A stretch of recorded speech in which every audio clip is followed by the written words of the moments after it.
தமிழக மக்கள் அனைவருக்கும் இனிய மதிய வணக்கம். ஏப்ரல் 20 திங்கட்கிழமை சரியாக மதியம் 2:30 மணிக்கு இந்த வானிலை அறிக்கையானது பதிவு செய்யப்படுகிறது. அதிகாரப்பூர்வ அறிக்கைக்கு இந்திய வானிலை அறிக்கை பார்க்கும். இது உங்கள் ஏஜேஸ் வெதர் அப்டேட் சேனல். கடந்த 24 மணி நேரத்தை பொறுத்த வரைக்கும் தென் மாவட்டத்தின் ஓரிரு இடங்களில், குறிப்பாக திருநெல்வேலி மாவட்டமாக இருந்தாலும் சரி, இன்னும் ஓரிரு இடங்களில் ஆங்காங்கே ஒரு மிக லேசான மழை பொழிவுன்னு சொல்லலாம். திருநெல்வேலி மாவட்டத்தின் ஊத்து பகுதிகள் 6 மில்லிமீட்டர் அளவிற்கு ஒரு மிக லேசான தூறல் துளின்னு சொல்லலாம். இது ஒரு குழப்பக்கூடிய ஒரு வானிலை அமைப்பு அப்படின்ற மாதிரி சொல்லக்கூடிய ஒரு தருவாயில் வானிலை அமைப்பை பொறுத்த வரைக்கும் பார்க்கும்பொழுது நமக்கு சோமாலிய கடற்கரை ஒட்டிய பகுதிகளில் ஒரு நிலவக்கூடிய ஒரு உயரழுத்தமும், வங்கக்கடலில் வடக்கு வங்கக்கடல், மத்திய வங்கக்கடல் பகுதிகளில் ஒரு உயரழுத்தம் என்பது இருந்த நிலை. இந்த உயரழுத்தம் என்பது தற்போது எங்கே இருக்கக்கூடிய ஒரு சூழ்நிலைன்னு பார்க்குறதுனா, அந்தமான், தெற்கு அந்தமான் பகுதிகளில் ஒட்டிய பகுதிகள் வரைக்குமே இந்த உயரழுத்தத்தின் தாக்கம் என்பது இருக்கக்கூடிய ஒரு சூழ்நிலை. அதிலிருந்து பெறப்படுகின்ற வறண்ட காற்று அவ்வப்பொழுது லேசாக ஏற்றம் கொடுக்கக்கூடிய ஒரு நிலை என்பது தமிழகத்தின் ஊடாக இருந்தாலும், வரக்கூடிய மணி நேரங்களில் இலங்கைக்கு தென்கிழக்கு புறமாக ஒரு காற்று சுழற்சி, வளிமண்டல சுழற்சியாக இருக்கக்கூடிய ஒரு நிலை என்பது தென்கிழக்கு வங்கக்கடல் பகுதியில் இருக்குன்னு சொல்லியிருந்தோம் நம்ம ஏற்கனவே. இந்த வளிமண்டல சுழற்சி என்பது தற்பொழுது இலங்கை ஒட்டிய தென்கிழக்கு புறமாக நிலவக்கூடிய ஒரு அமைப்பாக இருக்கிறது. இந்த சுழற்சி தற்பொழுது மேலடுக்கில் இருந்து கொண்டு இலங்கைக்கு தற்பொழுது மழைப்பொழிவை வலுவாக ஆங்காங்கே வெப்பச்சலன இடைமொழியாக இலங்கையின் வட இலங்கை ஒட்டிய உள்பகுதிகளில் கொடுக்கக்கூடிய ஒரு நிலை என்பது இருக்கக்கூடிய ஒரு சூழ்நிலை. இப்போ நான் இந்த அறிக்கை கொடுக்கக்கூடிய ஒரு வேளையில் இந்த சுழற்சி இன்னும் மேலும் மேற்கு வடமேற்கு திசைக்கு நோக்கி நகரும் பொழுது தெற்கு காற்றின் ஏற்றம் என்பது அவ்வப்பொழுது தமிழகத்தின் ஊடாக சில இடங்களில் ஏறப்பெறுகின்ற ஒரு அமைப்பாக இருக்கும் பொழுது அவ்வப்பொழுது மேகமூட்டம் கலந்த ஒரு வானிலை என்பது குழப்பக்கூடிய ஒரு வானிலை அமைப்பாக இருக்கக்கூடிய ஒரு சூழ்நிலை. இதே மாதிரி இந்த சுழற்சி என்பது மேலும் மேற்கு வடமேற்கு திசைக்கு நோக்கி நகர்ந்து வரக்கூடிய நிலை இருக்கும் பொழுது தென் மாவட்டத்தின் கடலோர பகுதிகளாக இருந்தாலும் சரி, டெல்டாவை ஒட்டிய தெற்கு புறமாக இருக்கக்கூடிய பகுதிகளாகவும் சரி, இன்னும் டெல்டாவிற்கு ஒட்டிய பகுதிகளில் ஓரிரு இடங்களில் குழப்பமான ஒரு வானிலை அமைப்பை ஏற்படுத்தி சில இடங்களில் மழைப்பொழிவு லேசாக தூறல் துளியாக இருக்கக்கூடிய நிலை இருக்கும். தென் மாவட்டத்தின் முனைப்பகுதிகளில் இன்றைக்கும் மழை வாய்ப்பு, கன்னியாகுமரி ஒட்டிய பகுதிகளாக இருந்தாலும் சரி, இன்னும் தென்முனை பகுதிகளில் ஓரிரு இடங்களில் இருக்கக்கூடிய ஒரு நிலை. இந்த நிகழ்வு மேலும் மேற்கு வடமேற்கு திசையை நோக்கி நகர்ந்து வரக்கூடிய நிலை இருக்கும் பொழுது இன்னும் பார்த்திங்கன்னா வடக்கு இலங்கை ஒட்டிய பகுதிகள் வரைக்குமே டெல்டாவை ஒட்டிய கடற்கரை பகுதிகள் வரைக்குமே வரக்கூடிய ஒரு நிலை என்பது இன்னும் சற்றே வடக்கு நோக்கி நகரும் பட்சத்தில் தெற்கு காற்று எந்த அளவுக்கு அந்த சுழற்சியானது மேலடுக்கில் ஏற்படக்கூடிய ஒரு அமைப்பு பறந்து விரிந்திருக்கக்கூடிய நிலை இருக்கிறதோ, அப்போது அதற்கு ஏற்றாற் போல தெற்கு காற்றின் உள்ளீடு என்பது மாறக்கூடிய ஒரு அமைப்பாக இருக்கும். மாறுதலுக்கு உட்பட்டது நம்ம சொல்லியிருக்கோம். இன்னொன்று பார்த்திங்கன்னா, இந்த மழைப்பொழிவிற்கான சூழல் என்பது தென் மாவட்டம் மற்றும் டெல்டாவை ஒட்டி தெற்கு பகுதிகளுக்கே ஓரிரு இடங்களில் சில இடங்களில் ஏற்படுவதற்கான ஒரு சூழல் என்பது தற்போது இருக்கக்கூடிய ஒரு வானிலை அமைப்பை காரணிகளை வைத்து பார்க்கும்பொழுது 22 தேதிகளில் மழைப்பொழிவு என்பது ஆங்காங்கே 23 தேதிகளிலையும் கொடுக்கக்கூடிய ஒரு சூழ்நிலை என்பது அடுத்தடுத்த நாட்களிலையும் தொடரக்கூடிய ஒரு குழப்பமான வானிலை என்பது தென் மாவட்டத்திற்கு இருக்கக்கூடிய ஒரு சூழ்நிலை.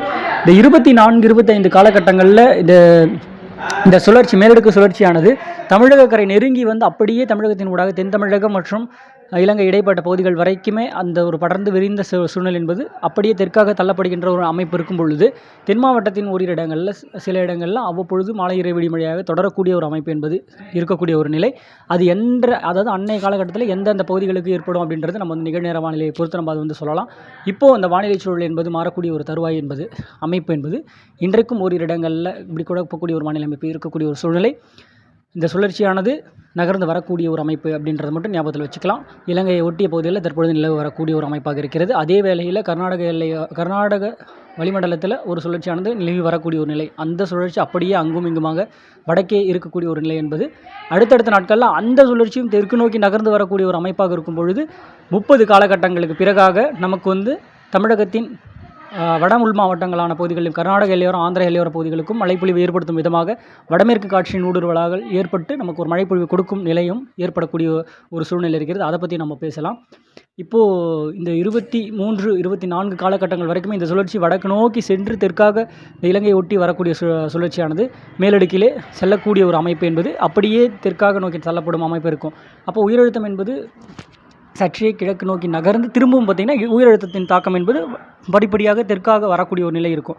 அந்த சுழற்சி அப்போது வரும்போது அந்த காற்று வறண்ட காற்று ஊடுருவல் என்பது எந்த அளவுக்கு வட உள் மாவட்டங்களாக சொல்லி மத்திய உட்பகுதிகளிலும் ஏறப்போகிறது அப்படின்ற மாதிரி அதனை பொறுத்து தென் மாவட்டங்களுக்கும் டெல்டா மாவட்டங்களும் சில இடங்களில் ஆங்காங்கே அப்படின்ற மாதிரி இருக்கக்கூடிய சூழ்நிலை இருந்தாலுமே கிழக்கு காற்றின் வருகை என்பது 24, 25, 25, 26 காலகட்டங்களில் இந்த சுழற்சியின் செல்லக்கூடிய ஒரு அமைப்பால் இந்த சுழற்சியின் ஈர்ப்பின் காரணமாக ஈர்க்கப்பெற்று ஓரிரு இடங்களில் இந்த வெப்பம் என்பது சற்றே தணிவதற்கான ஒரு சூழலை, அதாவது இயல்பு நிலையிலிருந்து 4 டிகிரி செல்சியஸிற்கும் மேலாக இப்போ தற்பொழுது வெப்பம் என்பது வாட்டி வதைக்கக்கூடிய ஒரு நிலை. நேற்றைக்கெல்லாம் பெரும்பான்மையான இடங்களில் 39 டிகிரி செல்சியஸிற்கும் மேலாக தான் பதிவாகி இருக்கிறது. ஓரிரு ஓரிடங்களில் மட்டுமே 37, 36 அப்படின்ற மாதிரி ஒரு சூழ்நிலை. ஆனாலும் பெரும்பான்மையான மாவட்டங்களில் 39.6, 39.8, 40 இப்படி 40ற்கும் ஒட்டிய நிலையில் தற்பொழுது நிலவி வரக்கூடிய 41 டிகிரி செல்சியஸ் அளவிற்கு நேற்றைக்கெல்லாம் பார்த்திங்கன்னா ஓரிரு இடங்களில் பதிவாகி இருக்கக்கூடிய ஒரு நிலை. அதே போல் இந்த நிலை என்பது இன்னும் ஓரிரு நாட்கள் தொடர்ந்து வரக்கூடிய ஒரு நிலை இருந்தாலும் 23 தேதிக்கு பிறகாக சற்றே வெப்பம் இயல்பு நிலை ஒட்டிய நிலையாக 36, 37 டிகிரி செல்சியஸ் அளவிற்கு செல்லக்கூடிய ஒரு தருவாய் இருக்கும். அந்த வேலையில் இருக்கும்பொழுது தெற்கு காற்று அப்போ வந்து கட்டாயிரும், எப்போது கிழக்கு காற்று வரும்போது. அப்போது வெப்பம் என்பது சற்றே குறையக்கூடிய ஒரு நிலை இருந்தாலும் தென் மாவட்டத்தின் சில இடங்கள் அந்த சுழற்சியின் தென் தமிழகத்தை ஒட்டிய பகுதிகளில் நிலவக்கூடிய ஒரு அமைப்பால் ஓரிரு இடங்களில் அந்த மழைப்பொழிவின் தாக்கம் என்பது அவ்வப்பொழுது தென்படக்கூடிய ஒரு அமைப்பாக இருந்து கொண்டே இருக்கக்கூடிய அதே வேளையில் 28, 29 காலகட்டங்கள் வரைக்கும் தென் மாவட்டத்தின் பகுதிகளில் சற்று கூடுதல் பரப்பாக ஏற்படுத்தக்கூடிய ஒரு மழைப்பொழிவு இருந்து கொண்டு இருக்கக்கூடிய அதே வேளையில் கர்நாடக எல்லையோர மாவட்டங்களில் தொடங்கக்கூடிய மழை என்பது சற்றே உள் மாவட்டங்கள், வட உள் மாவட்டங்களாலும் சரி மேற்கு மாவட்டங்களாக இருந்தாலும் சரி ஆங்காங்கே அப்படின்ற மாதிரி மழைப்பொழிவை ஏற்படுத்தும் விதமாக வடமேற்கிலிருந்து காற்றை ஈர்க்கப்பெற்று இந்த வளிமண்டலத்தில் இருக்கக்கூடிய கர்நாடக மேல்பரப்பில் இருக்கக்கூடிய அந்த சுழற்சி என்பது சற்று தெற்கு நோக்கி நகர்ந்து வரக்கூடிய ஒரு அமைப்பாக இருக்கும். அப்போ எப்பப்பெல்லாம் அந்த வடமேற்கு திசை வடமேற்கு காற்று உள்ளீடாக வரக்கூடிய நிலை இருக்கும் பொழுது அந்த காலகட்டங்களில் வெப்பம் மேலெழுந்து எழுந்தி கிழக்கு காற்று வருகையாலும் மேற்காற்று வருகையாலும் சந்திப்பை ஏற்படுத்தி ஆங்காங்கே இடிமழைகளை மாலை இரவு இடிமழையாக கொடுக்கக்கூடிய ஒரு அமைப்பு இருக்கும்.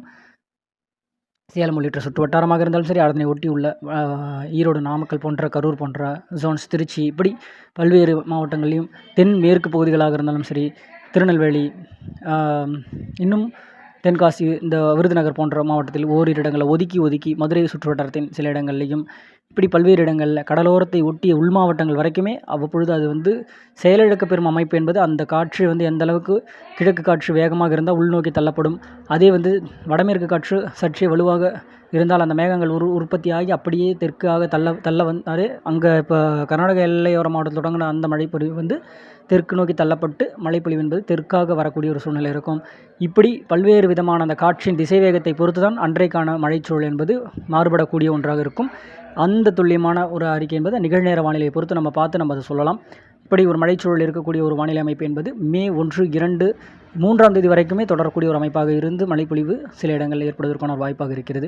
வானிலையில் எது சிறு மாற்றங்கள் இருந்தாலும் நம்ம உடனுக்குடன் அறிவிக்கலாம். நம்ம ஏற்கனவே நம்ம சேனல்லையும் கொடுத்துருக்கோம் மழைப்பொழிவின் தாக்கம் எப்படி இருக்க போகிறது.